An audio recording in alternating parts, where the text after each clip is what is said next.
सभी को नमस्कार। आज से हम लोग दिसंबर 2019 सीटीईटी के गणित के प्रश्नों को देखेंगे। तो आइए देखते हैं। आज का पहला सवाल कहता है पेन ए बी और सी के 3 ब्रांड क्रमशः 10, 12 और 24 के पैकेट में उपलब्ध है। यदि कोई दुकानदार समान संख्या में प्रत्येक ब्रांड के पेन खरीदना चाहता है तो प्रत्येक ब्रांड के पैकेटों की न्यूनतम संख्या कितनी है। न्यूनतम संख्या पूछ रहा है, यानी कम से कम, यानी कि लघुत्तम लॉस निकालना है। इतना ध्यान रखना है हम लोगों को। देखिए करना क्या है, कहता है ए बी और सी तीनों के एक एक पैकेट में, तीनों के एक एक पैकेट में क्रमशः 10, 12 और 24, 10, 12 और 24 उपलब्ध है। ए ब्रांड के कलम एक पैकेट में 10, बी में 12, सी में 24। न्यूनतम सबको बराबर ही खरीदना है, न्यूनतम कितना कितना पैकेट लेना है। तो न्यूनतम के लिए हम लोग वह छोटी से छोटी संख्या ज्ञात करेंगे जो इन तीनों से विभाजित हो, यानी इसका हमें लॉसो ज्ञात करना है। 10, 12 और 24 का लॉसो। तो सबसे पहले 2 से देखेंगे, 2 से यहाँ 5 हो जाएगा, यहाँ 6 और यहाँ 12। फिर 2 से देखेंगे तो यहाँ 5, यहाँ 3 और यहाँ 6 हो जाएगा। फिर दोनों 3 से विभाजित होगा तो 3 से लगाएंगे, 5 से कम 5, 3 से कम 3, 3 दूनी 6। इस तरीका से हम लोग देखते हैं तो 2 गुना 2 गुना 3 गुना 5 गुना 2, ये इसका लॉसो आता है। 2 दूनी 4, 3 12, 5 7 दूनी 120। न्यूनतम 120 कलम इसको खरीदना है, ठीक है ना। तभी प्रत्येक का जो है सो संख्या बराबर होगा। अब कितना कौन सा पैकेट लेना है, तो ए में 10 है, ए में 10 है तो 10 से भाग करेंगे 120 में, यानी कि 10 एकम 10, 10 दूनी 20, यानी 12 है 20 से, यानी कि यहाँ पर 12 पैकेट खरीदेंगे। ये 12 से भाग देंगे 120 में, तो 12 से जब भाग देंगे 120 में तो 12 एकम 12, शून्य आएगा तो शून्य बार में लगा देंगे, यानी 10 पैकेट खरीदेंगे बी का। और सी में देखेंगे 24 आता है एक पैकेट में, तो 24 से जब हम भाग देंगे 120 में तो 24 पंचे होता है 120, यानी कि पैकेट सी जो है, सी ब्रांड का पैकेट जो है ना 5 खरीदेंगे। इस तरीका से ये भी 120 आ जाएगा, ये भी 120 और ये भी 120 आ जाता है, यानी कम से कम 120 कलम जो है बराबर बराबर इनको मिल जाएगा जब ए ब्रांड का 12, बी ब्रांड का 10 और सी ब्रांड का 5 कलम खरीदता है। तो ए का 12, बी का 10, सी का 5, जिसमें ये ऑप्शन हो, ऑप्शन नंबर 4 बिल्कुल सही जवाब है। कुछ नहीं करना है, इनका लॉसो ले लेना है और लॉसो लेने के बाद देख लेना है कि ये कितने बार में विभाजित, तो 12 बार में, बी कितने बार में, तो 10 बार में, सी कितने बार में, तो 5 बार में। ए 12, बी 10, सी 5, यानी कि ऑप्शन नंबर 4 बिल्कुल सही जवाब है। इसको नोट कीजिए, फिर हम आगे बढ़ते हैं। चलिए अगला सवाल कहता है एक वर्ग की भुजा 4 सेंटीमीटर है, इसे 4 बराबर वर्गों में काटा गया है, तो प्रत्येक छोटे वर्ग का क्षेत्रफल कितना होगा। देखिए एक बड़ा सा वर्ग है ना, इसकी प्रत्येक भुजा 4 सेंटीमीटर है, तो वर्ग की सभी भुजाएं बराबर होती है। 4 सेंटीमीटर ये प्रत्येक भुजाएं हैं, इनको 4 बराबर भागों में बांटा गया है। तो इसके बीच से ऐसे कर दीजिए और इसके बीच से ऐसे, तो ये 4 था तो 2 2 में सब बंट जाएगा, है ना। अब कहता है किसी एक का, प्रत्येक का, इसका इसका इसका प्रत्येक का, तो लंबाई चौड़ाई सब 2 2 हो गया है, तो नया जो वर्ग बना है वो 2 2 का है, ठीक है ना। तो इसका क्षेत्रफल निकाल दीजिए। वर्ग का क्षेत्रफल क्या होता है, भुजा स्क्वायर होता है, भुजा स्क्वायर, या इसी को हम लोग बोलते हैं भुजा गुना भुजा, है ना। तो भुजा है कितना, 2 सेंटीमीटर, तो 2 सेंटीमीटर गुना 2 सेंटीमीटर, तो 2 दूनी 4, इधर हो गया सेमी गुना सेमी, सेमी गुना सेमी, यानी कि 4 सेमी गुना सेमी 2 बार है तो सेमी स्क्वायर कर सकते हैं, इसको सेमी स्क्वायर कहेंगे।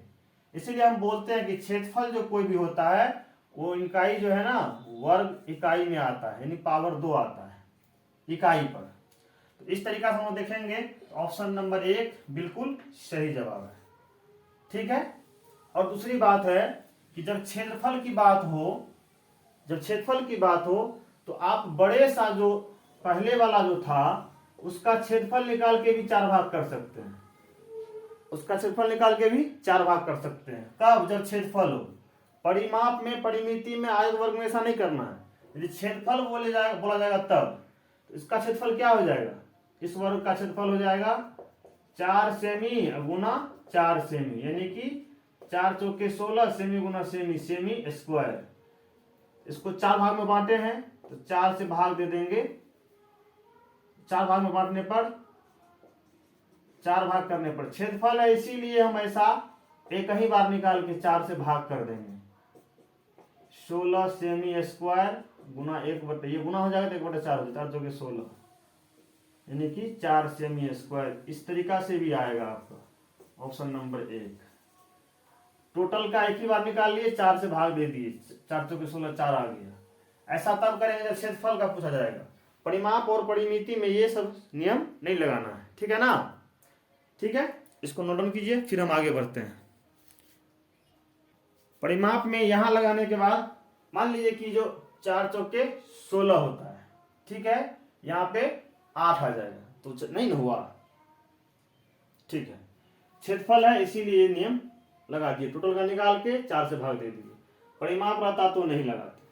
और सबसे बढ़िया है कि इसको यहीं पे बांट लीजिए, आधा आधा करके निकाल लीजिए, सबसे बढ़िया यही तरीका है। चलिए अगला सवाल कहता है, निम्नलिखित में से कौन सा कथन सही नहीं है?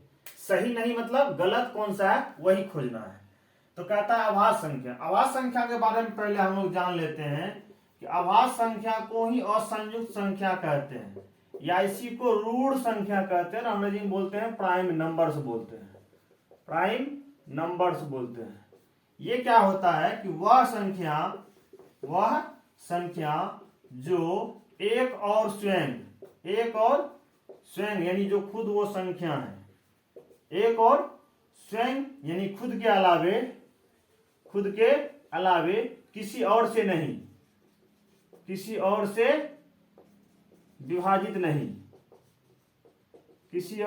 विभाजित नहीं, वह संख्या जो एक और स्वयं यानी खुद वो संख्या के अलावे किसी और संख्या से जो विभाजित नहीं होता है वही आपको अभाज्य संख्या कहलाता है। और इसमें 2 अपवर्तक होता है, एक तो एक होता है, दूसरा खुद वो संख्या होता है, यानी कि इसमें 2 अपवर्तक होते हैं। 2 अपवर्तक केवल 2 अपवर्तक या गुणनखंड होता है इसमें केवल। क्या सब होता है? पहला तो एक होता है, दूसरा खुद वो संख्या होता है। इन दोनों के अलावा किसी और से विभाजित नहीं होगा। इसका मतलब इनका केवल 2 अपवर्तक होता है, इनका केवल 2 अपवर्तक या गुणनखंड होता है। वो संख्या कौन कौन है? तो वो संख्या है 2, 3, 5, 7, 9 तो नहीं होगा, 11, 13, 17, 19, 23, इस तरीका से ढेर सारे हैं। अब ध्यान दीजिए, 2 जो है केवल 1 से विभाजित होगा और 2 से, किसी और से विभाजित नहीं होगा, तो 2 अभाज्य संख्या है। 3 भी 1 से होगा और 3 से होगा, किसी और से विभाजित नहीं होगा। 5 1 से विभाजित होगा और 5 से होगा, किसी और से नहीं होगा। इसी तरह से 19 1 से विभाजित होगा और 19 से होगा, किसी और से विभाजित नहीं होगा। तो ये सारा का सारा क्या हो गया? अभाज्य संख्या हो गया। और सबसे छोटी अभाज्य संख्या जो होता है वो 2 होता है। सबसे छोटी अभाज्य संख्या जो होता है वो 2 होता है। और 2 एक ऐसा अभाज्य संख्या है जो सम भी है, सम अभाज्य संख्या है ये। ठीक है, 2 सबसे छोटी अभाज्य संख्या है और ऐसा अभाज्य संख्या है, 2 सबसे छोटी अभाज्य संख्या तो है लेकिन ऐसा अभाज्य संख्या है कि वो सम भी है, इसलिए इसको सम अभाज्य भी बोलते हैं। दुनिया का इकलौता एक संख्या 2 है जो अभाज्य भी है और सम भी है। इसके अलावा कोई सम संख्या अभाज्य संख्या नहीं होता है। क्लियर है? अब हम ऑप्शन को पढ़ते हैं। सभी अभाज्य संख्याएं विषम संख्याएं हैं। सभी अभाज्य संख्या विषम संख्याएं हैं, तो सब तो विषम नहीं है, 2 तो सम है, यानी ये लाइन गलत लिखा गया है। ये लाइन जो है ना गलत लिखा गया है ना, यानी ये लाइन गलत लिखा गया है। अपरिमित रूप से अनेक अभाज्य संख्याएं हैं। ये बात सही कह रहा है कि 2, 3, 5, 7, 11, 13, 17, 19, 23, इसके बाद 29, फिर 31, इस तरीका से अनेक अभाज्य संख्याएं हैं। तो ये बात सही लिखा गया है। एक अभाज्य संख्या में केवल 2 गुणनखंड होते हैं, बिल्कुल सही, 2 ही गुणनखंड ही होते हैं, इसीलिए वो अभाज्य संख्या होते हैं। एक तो इसका गुणनखंड 1 होता है और दूसरा स्वयं वो संख्या, जैसे 11 या मान लीजिए 13 है तो 1 होगा एक गुणनखंड, इसका एक 13 होगा, 2 ही गुणनखंड। जिसके केवल 2 गुणनखंड हो वही अभाज्य संख्या होता है। ये भी एक परिभाषा होता है इसका, यानी ये बात भी सही लिखा गया है कि 2 गुणनखंड यानी अपवर्तक होते हैं। केवल 4 एकल अंक अभाज्य संख्याएं हैं। एकल, एक एक वाला, 1, 2, 1, 3, 1, 5, 1, 7, यानी एक अंक वाला जो है 4 ही होता है। ये बात भी सही लिखा हुआ है। क्लियर है? तो कहता क्या है सवाल कि सही नहीं है, यानी गलत कौन सा है? तो पहला लाइन ही सही नहीं है, क्योंकि 2 अभाज्य के साथ साथ सम संख्या भी होता है, केवल एक ही होता है 2। इसका मतलब ये ऑप्शन जो कहता है सही नहीं है, इस तरीका से ऑप्शन नंबर 1 गलत लिखा हुआ है, यही आपका आंसर हो जाएगा। इसमें गलत ही ढूंढना था, इसीलिए यही आंसर हो गया। ये तीनों अभाज्य संख्या के बारे में बिल्कुल सही कहा गया था। तो इसको नोट डाउन कीजिए, फिर हम आगे बढ़ते हैं। अगला सवाल कहता है कि खाली जगह डैश एक संख्या जो सभी संख्याओं 1 से 10 तक संयुक्त रूप से विभाजित होता है। मतलब इन चारों में वो कौन सी संख्या है जो 1 से 2 से 3 से 4 से 5 से 6 से इस तरीका से 10 तक, 1 से लेकर 10 तक सभी संख्याओं से पूर्णतः विभाजित है। तो पूर्णतः विभाजित के लिए वह छोटी से छोटी संख्या ज्ञात करेंगे जो 1 से लेकर 10 तक सभी से विभाजित है। तो इसके लिए 1 से 10 तक का हम लोगों को छोटी संख्या ज्ञात कीजिए, लघुत्तम निकालना है। 1, 2, 3, 4, 5, 6, 7, 8, 9, 10, इन सारे का एक साथ लौसा निकाल देंगे तो वह छोटी से छोटी संख्या निकल जाएगी जो इन सभी से विभाजित है। चलिए, तो इसमें पहले हम 1 से नहीं 2 से लगाएंगे। ये 2 से हो जाएगा 1, ये हो जाएगा 3 का 3 रहेगा, 2 दूनी 4, 5, 2 तिया 6, ये 7 ही रहेगा, 2 चौके 8, 9, 2 पंचे 10। देखते हैं 2 से और लगने वाला है, एक ये लगेगा और एक ये, 2 से एक बार और लग जाएगा। 1, 1, 3, 2 एकम 2, 5 का 5 ही रहेगा, 3 का 3 ही रहेगा, 7 का 7 ही रहेगा, 2 दूनी 4 हो जाएगा, यहाँ 9 और यहाँ 5। अब 2 से लगाएंगे तो सिर्फ एक ही लगेगा, तो नहीं लगाना है। अब 3 से देखते हैं। 3 से जब लगाते हैं तो 1 एकम 1, 3 का 3, 5 का 5 ही रहेगा, क्योंकि नहीं लग रहा है। 3 एकम 3, 7, 2, 3 तिया 9, यहाँ हो गया आपको 5। अब देखिए, अब इसमें हम 2 से लगाएंगे तो एक ही विभाजित होगा, 3 से भी एक ही, 5 से 2 विभाजित हो जाएगा, 5 से 2 संख्या विभाजित हो जाएगा। 5 एकम 5 एक बार में, ये 7 रह गया, ये 2 रह गया, ये 3 रह गया, 5 एकम 5 हो गया। ठीक है, अब तो हम लोगों को लॉसों के लिए इन सारे को गुना कर देना है। 2 गुना 2 गुना 3 गुना 5 गुना 7 गुना 2 गुना 3, यही जो गुणनफल आएगा वो संख्या इन सभी से विभाजित होगा, यानी वो छोटी से छोटी संख्या हो जाएगी जो इन सभी से विभाजित होगा। इसीलिए इनको बोलते हैं लघुत्तम समापवर्त बोलते हैं। लघुत्तम यानी सबसे कम, यानी सबसे छोटी वो संख्या जो सभी का अपवर्त्य हो, लघुत्तम समापवर्त्य, एलसीएम बोलते हैं इसको अंग्रेजी में। इसका हिंदी में नाम होता है लघुत्तम समापवर्तीय। देखिए 2 दूनी 4, 12 पंचे 60, 60 हो गया, यहां तो गुना किए 60 हो गया, ये हो गया आपको 60 7, 60 7 2 3। ठीक है, इसको कीजिए 7 6 के 42, 420, दोनों गुना किए 7 6 के 42, 1 शून्य बैठे, 2 तिया 6, 420 गुना 6, 420 गुना 6, 0 6 के 0, 2 6 12 के 2, हासिल 1, 6 24 1 25, यानी कि वो संख्या 2520 है, वह छोटी से छोटी संख्या 2520 है जो इन सभी संख्याओं से पूर्णतः विभाजित हो जाएगा। यानी ऑप्शन नंबर 4 आपका बिल्कुल सही जवाब है। इसको नोट डाउन कीजिए, फिर हम आगे बढ़ते हैं। चलिए अगला सवाल कहता है कि आयशा के पास सिर्फ 5 रुपए और 10 रुपए के सिक्के हैं। यदि उसके पास सिक्कों की संख्या 25 है तो उसके पास राशि जो है 160 रुपए है। तो 5 रुपए और 10 रुपए के सिक्के कितने हैं, संख्या क्या है?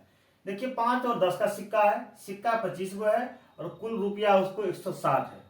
तो क्रमशः 5 और 10 के नोट, इनको आप परीक्षा में आप चाहें तो जल्दबाजी में करना चाहें तो पहले 5 रुपए का संख्या फिर 10 रुपए का संख्या।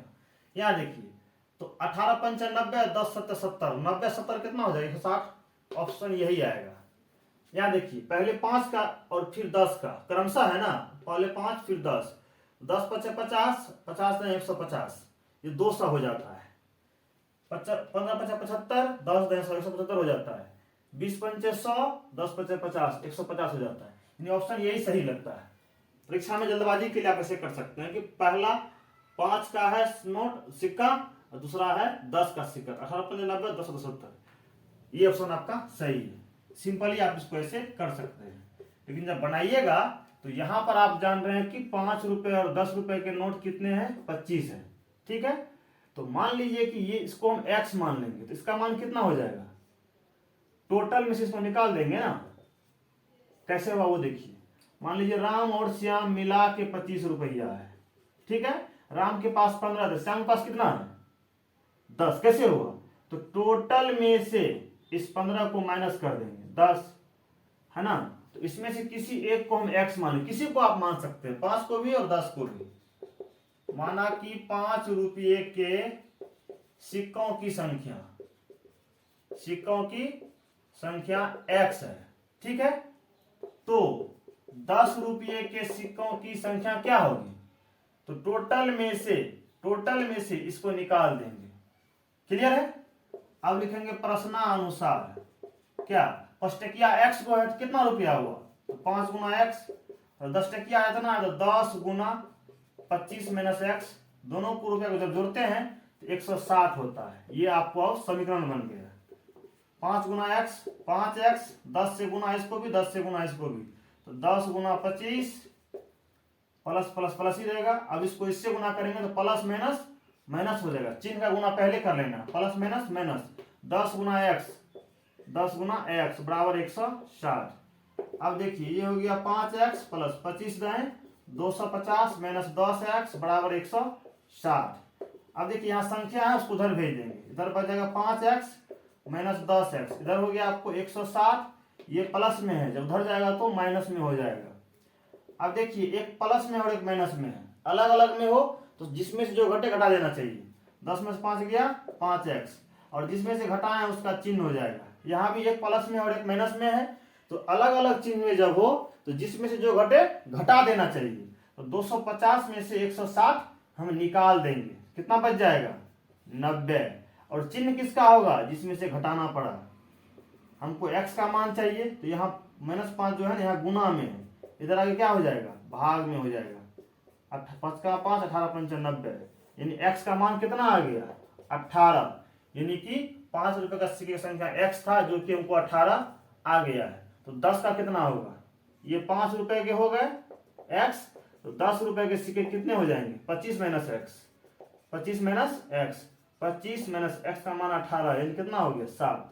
5 टकिया 18 गो, 10 टकिया 7 गो, 18 और 7, यानी ऑप्शन नंबर 1 बिल्कुल सही जवाब है। ठीक है ना, इसको नोट डाउन कीजिए, फिर हम आगे बढ़ते हैं। यहां समझ गए होंगे आप लोग कि 5 रुपए का सिक्का x था तो कितना रुपया हुआ। जैसे हम बोल देंगे कि 5 रुपए के सिक्के 3 है, कितना रुपया होगा, तो 5 गुना 3 होगा ना, इसीलिए 5 गुना 3 किए। 10 रुपए का सिक्का मान लीजिए 6 हुआ, कितना रुपया हुआ 10 गुना 6, तो वही 10 गुना ये संख्या है तो दोनों गुना कर दिए, जोड़ के कितना होता है 160। ठीक है, इसको नोट डाउन कीजिए, फिर हम आगे बढ़ते हैं। चलिए अगला सवाल कहता है कि ज्ञात कीजिए कि इसका वैल्यू क्या आएगा। यहाँ गुना है, घटा है, भाग है, गुना है, तो पहले किसका नियम होगा, तो हम बोर्ड मास का नियम जानते हैं, है ना, bracket of division, multiplication, addition और सब्ट्रैक्शन। इसको एक लाइन में याद रखना, कोका भागु जोग बोलते हैं हम लोग। पहले कोष्ठक की क्रिया होगी, कोष्ठक तो यहाँ है नहीं, फिर का की क्रिया होगी, का भी यहाँ लिखा हुआ कहीं नहीं है, पहले सॉल्यूशन लिख लेते हैं।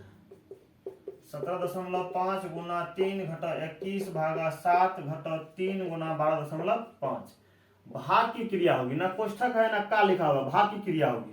पहले इसकी क्रिया होगी, बाद बाकी जस का तस लिखा रहेगा। 17.5 गुना 3 21, यहाँ पर नहीं कुछ तो बटा 1 तो हम कर ही सकते हैं ना।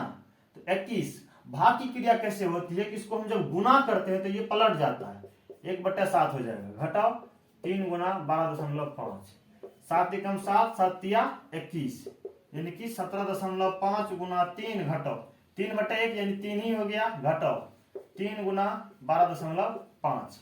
अब यहाँ इसको गुना करेंगे, इसको गुना करेंगे।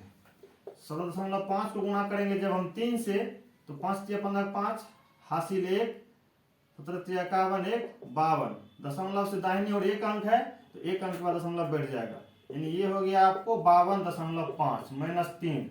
इसको गुना कर लेंगे 12.5 गुना 3, ये हो गया 5 तिया 15 के 5 हासिल 1, बढ़ते 36 1 37, एक अंक के बाद दशमलव, यानी ये हो गया आपको 37.5। अब हम यहाँ ध्यान से देखेंगे तो दोनों का चिन्ह एक ही है। तो जब दोनों का चिन्ह एक ही हो जाए, जब दोनों का चिन्ह एक ही हो जाए तो संख्या जुट जाता है, संख्या जुट जाता है। ये भी माइनस में ही और ये भी माइनस में ही, तो संख्या जुटेगा। 37.5 में हमको 3 जोड़ना है। तो आप एक चीज जान लीजिए कि किसी भी संख्या के लास्ट में दशमलव छिपा रहता है। दशमलव दे के आप जितना उतना शून्य दे सकते हैं। तो दशमलव के नीचे दशमलव जाएगा, यहाँ 3 रहेगा, इधर आप शून्य इच्छा हो दीजिए, नहीं इच्छा हो छोड़ दीजिए, ठीक है ना। ये हो गया आपको 40.5, 52.5 माइनस, इसको जब जोड़े तो 40.5 हुआ। कैसे? दोनों का जब चिन्ह एक होता है तो संख्या जुट जाता है, 37 3 40.5, लेकिन चिन्ह वही रहता है जो दोनों का चिन्ह होता है। अब 52.5 में से 40.5 माइनस कर देना है। 52.5 में से 40.5 माइनस करिएगा तो 5 में से 5 गया 0.21, और दशमलव के बाद शून्य का कोई वैल्यू नहीं होता है, यानी ये आपको हो गया 12.0, यानी कि 12 आपका आंसर हो गया। ऑप्शन नंबर 2 बिल्कुल सही है। इसको नोट डाउन कीजिए, फिर हम आगे बढ़ते हैं। चलिए अगला सवाल कहता है, एक बगीचे में पेड़ों का 6वां भाग नीम के पेड़ हैं, आधे पेड़ अशोक के हैं, आधे पेड़ जो है अशोक के हैं, शेष यूकेलिप्टस के पेड़ है। यानी 3 तरह का इस बगीचे में पेड़ है। नीम है जो कुल का 6वां भाग है, और अशोक जो है वो आधा है, और बाद बाकी जो है यूकेलिप्टस है। यदि नीम के पेड़ों की संख्या 5 है, देखिए कह रहा है कि नीम का भाग भी दिया हुआ है और संख्या भी दिया हुआ है, 5 है, तो बगीचे में यूकेलिप्टस के पेड़ों की संख्या कितनी है? देखिए हम क्या करेंगे, टोटल वृक्ष को x मान लेंगे। माना कि बगीचे में कुल वृक्षों की संख्या, माना कि बगीचे में कुल पेड़ों की संख्या, कुल पेड़ों की संख्या कितना है? x मान लेते हैं। तो नीम का पेड़ कितना होगा? नीम का पेड़ कितना होगा? तो x का 6वां भाग यानी 6ठा भाग, यानी यहाँ आप भाग 6 भी लिख सकते हैं या x का 1/6 भी लिख सकते हैं, दोनों एक ही चीज है। 6वां भाग यानी इसमें 6 से भाग दे दीजिए, या x का 1/6, दोनों एक ही चीज है। कैसे वो देखिए, x यहाँ नहीं कुछ तो 1 कर देंगे, यहाँ भाग है इसको गुना कर देंगे, ये पलट जाएगा 1/6, x गुना 1 x/6। इसको भी हल कीजिएगा, x गुना 1/6, तो ये भी x/6 ही आता है, दोनों एक ही चीज निकला है, ठीक है। नीम का निकल गया। अशोक का पेड़ जो है, अशोक का जो पेड़ है वो कुल पेड़ का आधा है, कुल पेड़ का आधा है, तो कुल x है का आधा, x कुल पेड़ x का आधा, का मतलब गुना, आधा मतलब 1/2, यानी 1 गुना x/2 हो गया, ठीक है। तो यूकेलिप्टस का पेड़ कितना होगा? यूकेलिप्टस का पेड़ कितना हो जाएगा?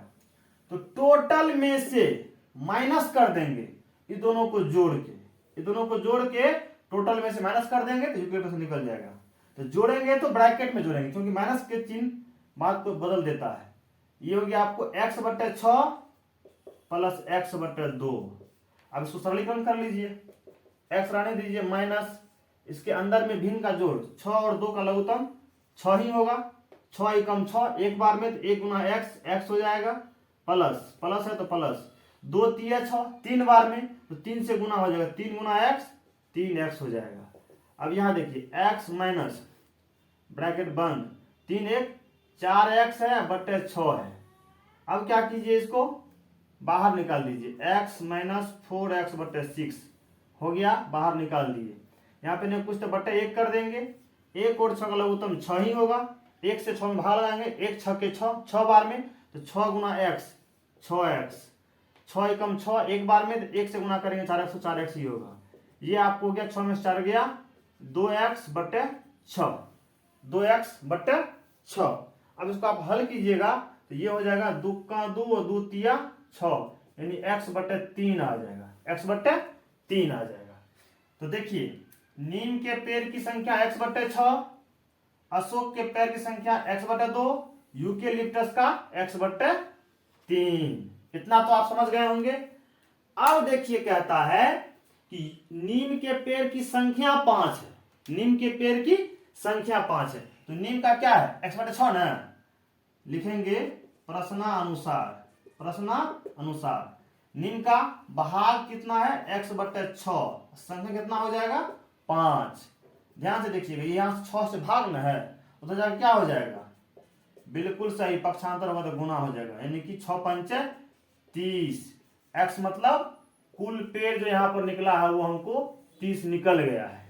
मांगता किसका है, यूकेलिप्टस का ना, तो यूकेलिप्टस का क्या कहता है x बटे 3, लिखेंगे यूकेलिप्टस, यूकेलिप्टस कितना है x बटे 3 है। x का मान कितना प्राप्त हो गया है, कितना प्राप्त हुआ x का 30 ना, तो 30 बटे 3, 3 का 3 3 दे 30, 10 बटे 1 यानी कि 10, यानी यूकेलिप्टस का 10 पेड़ है, यानी कि ऑप्शन नंबर 2 आपका बिल्कुल सही जवाब है। इसको नोट डाउन कीजिए, फिर हम आगे बढ़ते हैं। चलिए अगला सवाल कहता है कि एक ट्रेन 29 अगस्त 2019 को 16:30 बजे यानी 12 से अधिक है, इसका मतलब 12 बजे दिन का बात है, शाम के 12 निकाल दीजिए 4:30 यानी शाम में 4:30 में खुला है, अपराह्न में दिल्ली से रवाना होती है और 31 अगस्त 2019 को 8:45 घंटे यानी कि 24 घंटे की घड़ी है, 8:45 है यानी कि 12 बजे दिन से पहले की बात है, यानी सुबह 8:45 में वो अपने गंतव्य तक पहुंचती है। यात्रा का कुल समय कितना होगा, देखिए इसको हम बहुत सिंपली निकालेंगे। 29 अगस्त को 29 अगस्त 2019 को 29 अगस्त 2019 से कर लीजिए 30 अगस्त तक, 30 अगस्त 29 अगस्त 2019 कितना बजे है, 16:30 में शुरू हुआ है, 16:30 बजे से 30 अगस्त 16:30 बजे तक कितना हो जाएगा, यानी कि 29 अगस्त को 16:30 से अगले दिन 30 अगस्त को 16:30 तक ठीक 24 घंटा बाद अगले दिन, यानी ये हो गया आपको 24 घंटे हो गया। कितना हो गया 24 घंटे, यानी कि 29 अगस्त को 16:30 बजे से इसी समय एक दिन बाद 30 अगस्त तक कितना हो जाएगा, ठीक 24 घंटा बाद एक दिन। अब हम क्या करेंगे, 30 अगस्त को 16:30 से रात 12 बजे तक यानी 24 बजे तक लिखेंगे 30 अगस्त 2019 को 16:30 से रात ठीक 12 बजे तक, 30 को ही रात 12 बजे तक, 30 अगस्त 2019 को 16:30 से 24 बजे यानी कि 12 बजे रात को, 12 बजे रात तक कितना समय लग जाएगा, तो 24 में से इसको माइनस कर दीजिए, 24 में से माइनस कर देंगे 16.5 ना, 60 में से 30 गया 30, यहां बच गया 3, 13 में 7 घंटा 30 मिनट, 7 घंटे और 30 मिनट हो जाएगा। ठीक है, अब 12 बजे तो फिर 1-2 शुरू होगा, 12 बजे रात में क्या हो जाएगा 31 अगस्त शुरू हो जाएगा और टाइम भी 1-2 से शुरू हो जाएगा और 8 घंटा 45 मिनट चलेगा 31 के दिन, 31 अगस्त को 8:45 बजे तक 8:45 बजे तक। ठीक 12 बजे यानी कि 24 बजे, इसको 24 घंटा में ऐसे भी दिखाते हैं, ठीक है ना। तो यहां से शुरू हो जाएगा 8 घंटा 45 मिनट। तो कितना समय हो गया, 8 घंटे 45 मिनट। अब तीनों को जोड़ देंगे, यहां देखिए 5 4 3 7, 75 मिनट हो गया। इधर देखिए 7 4 11 8, 7 4 11 8, 19 का 9, हासिल 1 2 1 3, 39 घंटे 75 मिनट। और देखिए यहाँ 75 मिनट जो है ना 60 से ज्यादा हमको आ रहा है, इसको घंटा बना लेंगे। इसमें से 60 माइनस कर दीजिएगा ना तो 1 घंटा हो गया ये। और 1 घंटा जो है इसमें से बन जाएगा, इसमें से निकालेंगे 1 घंटा तो 15 मिनट बचेगा, और 1 घंटा आके यहाँ जुट जाएगा। यानी इस तरीका से 40 घंटा और 15 मिनट आ गया। ऑप्शन नंबर 4 बिल्कुल सही जवाब है। ठीक है, समझ गया इसको। जितने बजे चला 29 को, उतने बजे 30 तारीख को 24 घंटा, और 30 को रात 12 बजे तक, ठीक है ना। जिस समय डेट बदलेगा उस समय तक तो 24 बजे यानी कि 16:30 से 24 यानी 7.5 घंटा, 7 घंटा 30 मिनट। और यहां से फिर हमको 8 घंटा सुबह तक चलना है, 8 घंटा 45 मिनट। जोड़े इसको, ये 75 मिनट, ये हो गया 39 घंटे। 60 घंटा का 1 मिनट होता है, सॉरी 60 मिनट का 1 घंटा, माफ कीजिएगा 60 मिनट का 1 घंटा होता है। इसमें से 60 निकाले तो 75 मिनट में से 60 निकाल लिए तो ये हो गया आपको 15 मिनट। और 1 घंटा जो ये बना घंटा में जोड़ दिए, हो गया 40, 39 था, 1 जोड़े 40 हो गया। 40 घंटे 15 मिनट। इस तरीका से ऑप्शन नंबर आपका 4 बिल्कुल सही है। इसको नोट डाउन कीजिए। फिर हम मिलते हैं अगले क्लास में। यहाँ तक क्लास देने के लिए आप लोगों का शुक्रिया। रिक्वेस्ट है आपसे शेयर करें। बहुत बहुत धन्यवाद।